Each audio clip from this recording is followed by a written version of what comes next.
Hello हमारे सभी शिक्षक साथी, एक बार सभी का स्वागत है आपके अपने YouTube चैनल गुरु आर्यभट्ट में।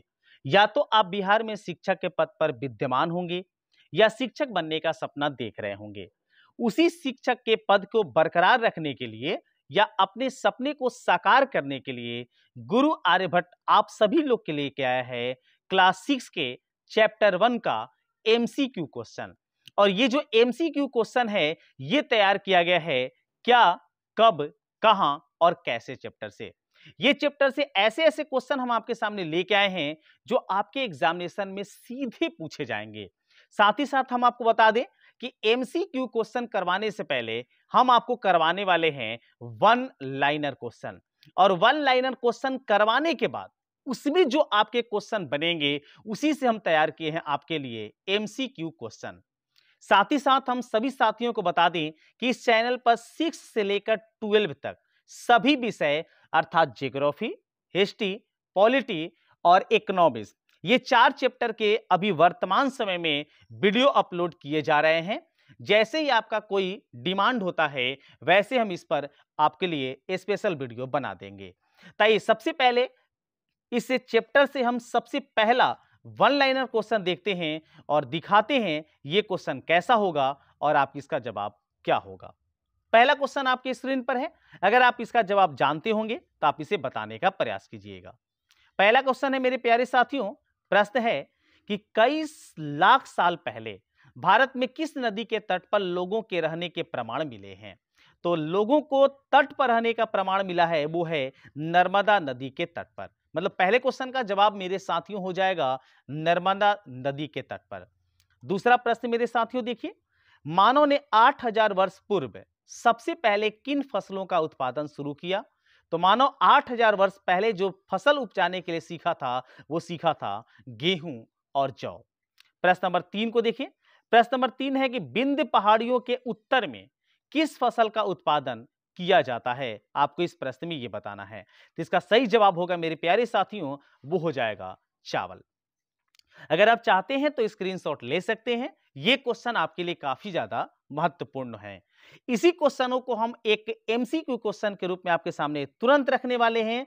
पहले वन लाइनर क्वेश्चन को ध्यानपूर्वक आप समझ लीजिए और इससे जुड़े क्वेश्चन जो है उसे आप पढ़ लीजिए। चलिए अगला क्वेश्चन देखते हैं। अगला प्रश्न स्क्रीन पर आ रहा है जो कि आपके सामने है नंबर 4 में। आप इसका आंसर बताइए अगर आपको पता हो तो। सहायक नदियां किसे कहते हैं। सहायक नदी किसे कहा जाता है आपको इस प्रश्न में यह बताना है। तो इसका उत्तर होगा मेरे प्यारे साथियों कि एक बड़ी नदी में मिलने वाली नदियों को सहायक नदियां कहते हैं। मतलब एक बड़ी सी नदी है और इसमें आके छोटी छोटी नदी अगर ऐसे मिल जाती है तो ये जो आपके सामने नदी होगी छोटी वाली नदी इसको बोला जाएगा सहायक नदी। पांचवा प्रश्न देखते हैं। प्रश्न है मेरे प्यारे साथियों कि सिंधु की सहायक नदियों के नाम लिखो। सिंधु जो नदी है उसकी सहायक नदी कौन कौन सी है। तो नाम है इसके सतलज, ब्यास, रावी, चिनाब या झेलम। तो ऐसा देख लीजिएगा ये आपका झेलम है, ये आपके सामने चिनाब है और ये सतलुज नहीं सतलज है। चलिए इसके बाद आप स्क्रीनशॉट लेते जा सकते हैं। अगला क्वेश्चन देखते हैं अगले क्वेश्चन में आपके सामने कैसा रखे हैं। अगला प्रश्न मेरे प्यारे साथियों है। प्रश्न क्या है वो देखिए। तो छठे नंबर में है कि सिंधु नदी के किनारे बस्तियों का विकास कब हुआ। तो यह हुआ है लगभग 4700 साल पहले, अर्थात 4700 साल पहले सिंधु नदी के किनारे बस्तियों का विकास हुआ है। सातवां प्रश्न देखिए, गंगा की 4 सहायक नदियों के नाम लिखे। तो गंगा की 4 सहायक नदियां हैं यमुना, चंबल, सोन और कोसी। आठवां प्रश्न देखिए, गंगा और इसकी सहायक नदियों के किनारे बस्तियों का विकास कब हुआ। तो गंगा किनारे जो बस्तियों का विकास हुआ है मेरे प्यारे साथियों यह हुआ है 2500 साल पहले, मतलब 2500 साल पहले लगभग। नवां प्रश्न देखिए, गंगा नदी की घाटी में प्राचीन काल में किस विशाल राज्य की स्थापना हुई थी। तो उस राज्य का नाम है मगध राज्य। इसका आंसर हो जाएगा मेरे प्यारे साथियों ऑप्शन मगध राज्य। ऑप्शन नहीं, ऑप्शन वाले थोड़ी देर में आने वाले हैं। प्रश्न 10 देखिए, इंडिया शब्द की उत्पत्ति किस शब्द से हुई है। तो इंडिया शब्द की उत्पत्ति मेरे साथियों हुई है इंडस शब्द से। आप स्क्रीनशॉट लेते जाइएगा। चलिए इसके बाद अगले क्वेश्चन की ओर चलते हैं। अगला प्रश्न स्क्रीन पर है आपको इसका जवाब क्या होगा पता लगाना है। प्रश्न नंबर 11।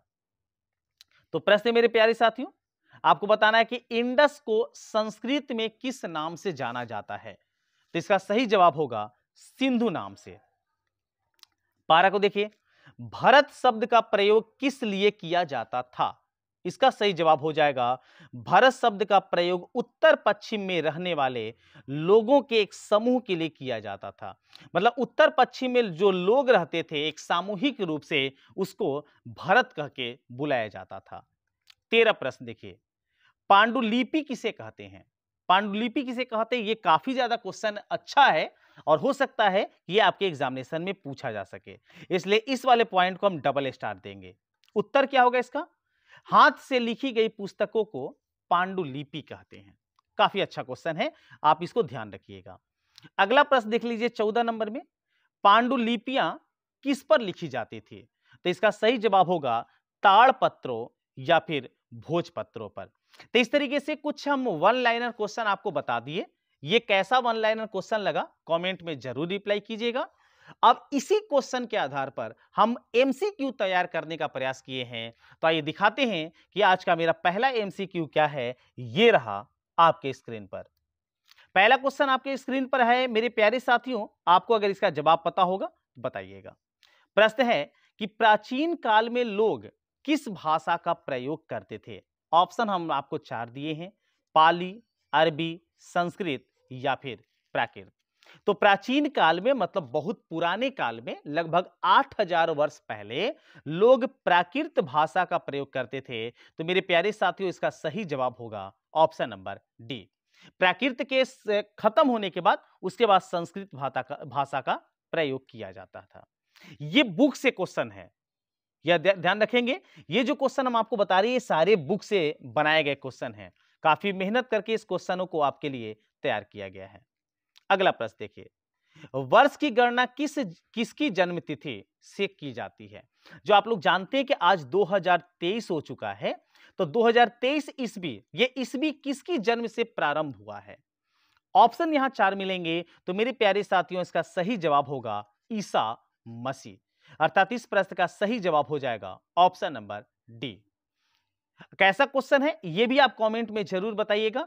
क्या ऐसे वीडियो आपको चाहिए, अगर चाहिए तो एक बार जरूर कमेंट कीजिएगा मेरे प्यारे साथियों। इसी कमेंट से आपका सहयोग हम तक पहुंचता रहेगा।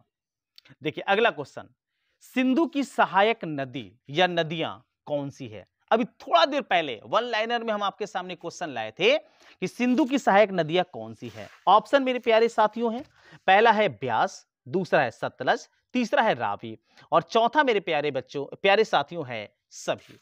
तो आपको बता दें कि ये जितने भी थे ये सभी के सभी सिंधु की सहायक नदियां हैं, इसलिए मेरे इस प्रश्न का सही जवाब होगा मेरे प्यारे साथियों ऑप्शन नंबर डी सभी। अगर आप लोग वन लाइनर क्वेश्चन को ध्यान से देखे होंगे तो एकदम आराम से पता चलेगा हमारे इस एमसीक्यू क्वेश्चन को। अगला प्रश्न क्या पूछा जा सकता है आपसे, ये देखिए। प्रश्न है मेरे प्यारे साथियों कि भरत नाम का प्रयोग कहां रहने वाले लोगों के लिए एक समूह के लिए किया जाता है। ऑप्शन आपके पास मिलेंगे उत्तर पूर्व, पश्चिम, दक्षिण पूर्व या इनमें से कोई नहीं। इसका सही जवाब देने का प्रयास कीजिए। भरत नाम का प्रयोग कहां के रहने वाले लोगों के लिए किया जाता है, तो इसका सही जवाब मेरे प्यारे साथियों हो जाएगा इनमें से कोई नहीं। क्योंकि भरत नाम का प्रयोग कहां किया जाता था, तो आपको अभी थोड़ा देर पहले बताया गया था कि उत्तर पश्चिम, अच्छे से याद रखेंगे, उत्तर पश्चिम में रहने वाले जो लोग थे उन लोगों के समूह को भरत नाम से प्रयोग किया जाता था। तो इसका सही जवाब मेरे प्यारे साथियों हो जाएगा उत्तर पश्चिम, लेकिन इस ऑप्शन में नहीं दिया है, इसलिए इसका राइट आंसर होगा ऑप्शन नंबर डी, इनमें से कोई नहीं। चलिए अगला क्वेश्चन देखिए। अगला प्रश्न आपके स्क्रीन पर है मेरे प्यारे साथियों, इसका जवाब क्या होगा। प्रश्न है, जो नदी एक बड़ी नदी में मिल जाती है उसे क्या कहते हैं। एक बड़ी नदी में छोटी नदी जाके मिल जाती है तो उसे क्या कहते हैं। ऑप्शन है मौसमी नदी, सहायक नदी, छोटी नदी या इनमें से कोई नदी। कोई नहीं। इसका जवाब तो हमें लगता है सबको पता होगा। इसका सही जवाब मेरे प्यारे साथी होगा ऑप्शन नंबर बी, सहायक नदी। अगले प्रश्न की ओर आते हैं। अगला प्रश्न मेरे प्यारे साथियों है, आपको इसका जवाब देने का प्रयास करना है। प्रश्न है मेरे प्यारे साथियों कि कृषि का आरंभ कितने वर्ष पूर्व माना जाता है? कितने साल पहले कृषि का आरंभ हुआ है यह बताना है। ऑप्शन है 8000 वर्ष पूर्व, 4700, 2500 या फिर 2000। अगर आप थोड़ा सा ध्यान दिए होंगे मेरे इससे वन लाइनर क्वेश्चन की ओर, तो इसका सही जवाब हो जाएगा 4700 वर्ष पूर्व। मतलब 4700 साल पहले से कृषि का आरंभ हुआ है, जिस समय लगभग ऐसे बोला जा सकता है कि लगभग 8000 वर्ष पूर्व तो पहले केवल किया जाता था गेहूं और जौ, लेकिन 4700 वर्ष पूर्व पहले सभी फसलों को उपजाने का कार्य किया जाने लगा है। ऑप्शन बी जो होगा मेरे प्यारे साथियों राइट जवाब होगा। अगला प्रश्न देखिए। अगला प्रश्न मेरे पास है और आपको इसका जवाब देने का प्रयास करना है। प्रश्न मेरे प्यारे साथियों बताना आपको यह है कि निम्न में से कौन सा देश दक्षिण एशिया उपमहाद्वीप का एक देश नहीं है? काफी अच्छा क्वेश्चन और काफी फेमस क्वेश्चन आपके एग्जामिनेशन के दृष्टिकोण से। देखिए, दक्षिण एशिया उपमहाद्वीप का एक देश नहीं है। ऑप्शन 4 मिलेंगे, पाकिस्तान, चीन, उसके बाद है आधुनिक भारत और उसके बाद है श्रीलंका। तो हम अब बता दें इसका सही जवाब हो जाएगा चीन। ऑप्शन बी जो होगा इसका करेक्ट आंसर होगा। चलिए इसके बाद अगले क्वेश्चन की ओर आते हैं। अगला प्रश्न आपकी स्क्रीन पर है, अगर जवाब पता होगा जरूर बताइए। प्रश्न मेरे प्यारे साथियों कि किसके शासन में सबसे ज्यादा संख्या में अभिलेख लिखे गए हैं? अब आपको यह पता होना चाहिए कि अभिलेख क्या होते हैं। तो देखिए, अभिलेख क्या होते हैं कि लोहे या फिर पत्थर पर, पत्थर जो होते थे, इस पत्थर पर पत्थर को गोद के मतलब काट के जो उस पर लेख लिखे जाते थे उसी को अभिलेख बोला जाता था। तो सबसे ज्यादा जो अभिलेख है मेरे प्यारे साथियों वो अशोक सम्राट अशोक के समय में लिखा गया है, इसलिए इसका सही जवाब होगा ऑप्शन नंबर ए। अगले क्वेश्चन को देखिए। अगला प्रश्न स्क्रीन पर है, इसका जवाब अगर पता होगा तो आप बताएंगे। प्रश्न है मेरे प्यारे साथियों और बताना यह है आपको कि अतीत का अध्ययन करने वाले व्यक्ति को क्या कहा जाता है? अतीत मतलब पुराने समय में जो अध्ययन करने वाले जो व्यक्ति होते थे, पुराने समय में जो अध्ययन करते थे, जो पढ़ते थे या किसी चीज पर मंथन करते थे, उसे क्या कहते हैं? तो उसे मेरे प्यारे साथियों कहा जाता है इतिहासकार। अर्थात इस प्रश्न का सही जवाब हो जाएगा ऑप्शन नंबर ए। थोड़ा सा ध्यान दीजिएगा, इसलिए ध्यान देने की बात कर रहे हैं क्योंकि बी ऑप्शन जो है ये काफी ज्यादा सटीक है। क्यों सटीक है? अगले क्वेश्चन में ले जाते हैं और उसके बाद हम आपको समझाने का प्रयास करते हैं। अगला प्रश्न देखिए, प्रश्न आ गया ये वाला। अगर मेरी चालाकी को समझे होंगे तो आप इस प्रश्न का जवाब दे पाएंगे। प्रश्न क्या है मेरे प्यारे साथियों? तो अतीत में बनी वस्तुओं का अध्ययन करने वाले व्यक्ति को क्या कहा जाता है?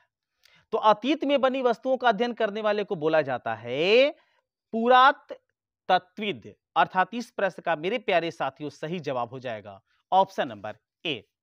अब कुछ लोग का दिमाग काम करेगा कि इसके पहले वाले में भी तो यही क्वेश्चन था और अभी यही क्वेश्चन है, तो थोड़ा सा इस पर आप ध्यान दीजिएगा तो आपको यह समझ में आ जाएगा पीछे और अभी के क्वेश्चनों में। थोड़ा सा हम इस बात को समझाना चाहेंगे। यहां क्वेश्चन पूछा गया कि अतीत का अध्ययन करने वाले व्यक्ति जिसको इतिहास, और यहां आगे बात पर अगर विचार करते हैं तो अगले में है कि अतीत में बनी वस्तु, अतीत में जो बनी वस्तु है वस्तुओं के अध्ययन करने वाले को कहा जाता है पुरातत्वविद। अर्थात इसका सही जवाब होगा ऑप्शन नंबर ए। आइए कंफर्म हो गया होगा। अब आते हैं अगले क्वेश्चन की ओर। अगला प्रश्न देखिए मेरे प्यारे साथियों, इसका जवाब क्या होगा? चलिए अगला प्रश्न है मेरे प्यारे साथियों। प्रश्न है कि सिंधु सभ्यता के प्रथम जो नगर है उसके कितने वर्ष पूर्व खोजे गए? सिंधु सभ्यता के प्रथम नगर कितने वर्ष पहले खोजे गए थे? आपके सामने 4 ऑप्शन है, चारों ऑप्शन में से बताइए कौन सा आपका सही होगा। अगर आपको पता चला तो ऐसे बता दें कि इसका सही जवाब हो जाएगा मेरे प्यारे साथियों 8000 वर्ष पूर्व। अर्थात प्रश्न का सही जवाब होगा ऑप्शन नंबर ए। फिर से आपको बता दें इस चैनल पर आपको 6 से लेकर 12 तक सभी विषय जो आपके एग्जामिनेशन के लिए काफी महत्वपूर्ण होने वाले हैं, हमारे जो चेयरमैन हैं, अर्थात शिक्षा विभाग के जो चेयरमैन हैं अतुल प्रसाद जी, उनके द्वारा जो कथन कहा गया है उसी पैटर्न को लेके ये वीडियो आप सभी के लिए तैयार किया जा रहा है। अगला प्रश्न आपके स्क्रीन पर प्रश्न है मेरे प्यारे साथियों, और बताना इसमें क्या है आपको। तो प्रश्न है कि प्राकृत भाषा का प्रयोग कौन करते थे। सबसे पहले प्राकृत भाषा का प्रयोग किया जाता था, लेकिन कौन करते थे? अधिकारी लोग करते थे, आम लोग करते थे, लेखक वर्ग करते थे, या फिर सैनिक वर्ग करते थे। तो बता दें कि प्राकृत भाषा का जो प्रयोग था वो आम लोग किया करते थे, अर्थात जो जनरल सामान्य जो लोग थे, ग्रामीण क्षेत्र में बसने वाले, वैसे लोग ही प्राकृत भाषा का प्रयोग करते थे। मेरे प्यारे साथियों, इसका सही जवाब होगा ऑप्शन नंबर बी। आइए इसके बाद अगले क्वेश्चन को देखते हैं। अगला प्रश्न हमें पता है, इसका जवाब आप जरूर दे दीजिएगा। प्रश्न क्या है मेरे प्यारे साथियों? तो इंडिया शब्द किस शब्द से निकला है? इसका तो जवाब हमें लगता है सबको ही बता देगा, क्योंकि अभी थोड़ा देर पहले वन लाइनर में हम आपको करवाने का प्रयास किए थे। तो इंडिया शब्द किस शब्द से निकला है? तो इंडिया मेरे प्यारे साथियों निकला है इंडस से, अर्थात इसका सही जवाब होगा ऑप्शन नंबर ए। अगर ये वीडियो अच्छा लग रहा है या फिर आपको लगता है कि वीडियो में काफी अच्छे क्वेश्चन आपको बताए जा रहे हैं, तो इस वीडियो को आप अपने सभी दोस्तों में शेयर कीजिए। अगर मेरे चैनल पर नए होंगे तो जरूर चैनल को सब्सक्राइब कर लीजिएगा और लाइक जरूर कीजिए, ताकि हमें ये मोटिवेट मिल सके कि ऐसे क्वेश्चन आपको अच्छे लग रहे हैं या नहीं। आइए इसके बाद अगले प्रश्न की ओर आते हैं। अगला प्रश्न मेरे प्यारे साथियों है, जवाब है क्या होता है? अतीत में उपमहाद्वीप के लोग यात्रा क्यों करते थे? ऑप्शन है काम की तलाश में, प्राकृतिक आपदाओं के लिए, व्यापार के लिए, या फिर उपयुक्त सभी। तो अतीत जो अर्थात पहले के जो लोग थे, वो उपमहाद्वीप में लोग यात्रा करते थे, अर्थात एक स्थान से दूसरे स्थान तक चले जाते थे। और वो किस लिए जाते थे?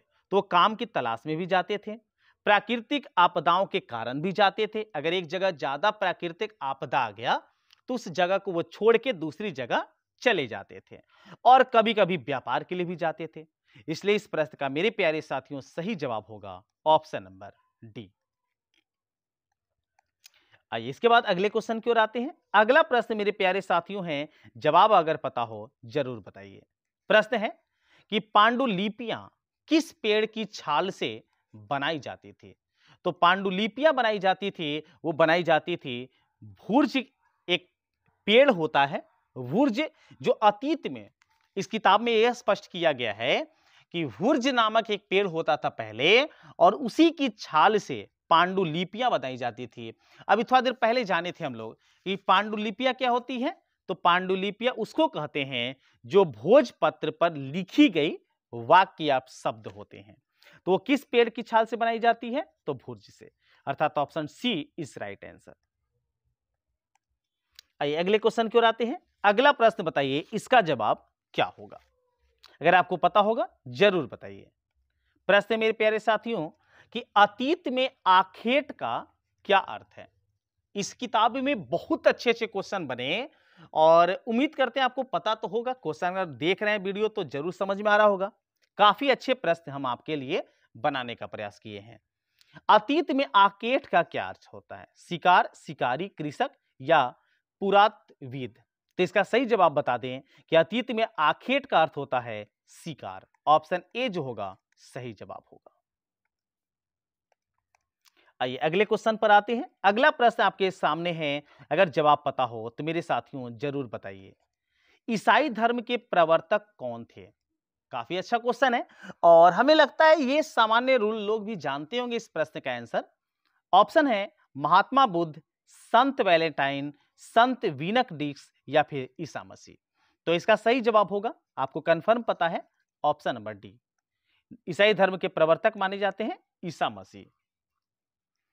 आइए अगला प्रश्न देखिए। अगला प्रश्न मेरे प्यारे साथियों है कि गंगा के दक्षिण में फैला गंगा तथा इसकी सहायक नदी सोन के आसपास का क्षेत्र प्राचीन काल में किस नाम से जाना जाता था?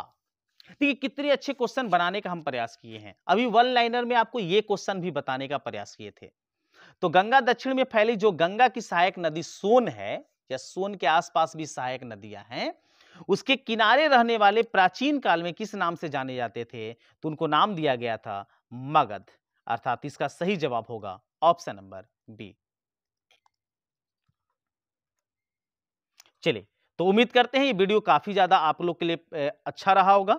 अगर मेरे चैनल पर नए होंगे तो जरूर समय इस चैनल को सब्सक्राइब कर लीजिएगा, क्योंकि हमसे इतने ही क्वेश्चन बन पाए थे। आपका जैसा भी कमेंट आएगा हम वैसे रिप्लाई करने का प्रयास करेंगे। मिलते हैं अगले वीडियो में कुछ और नए टॉपिक के साथ। तब तक सभी को वंदे मातरम।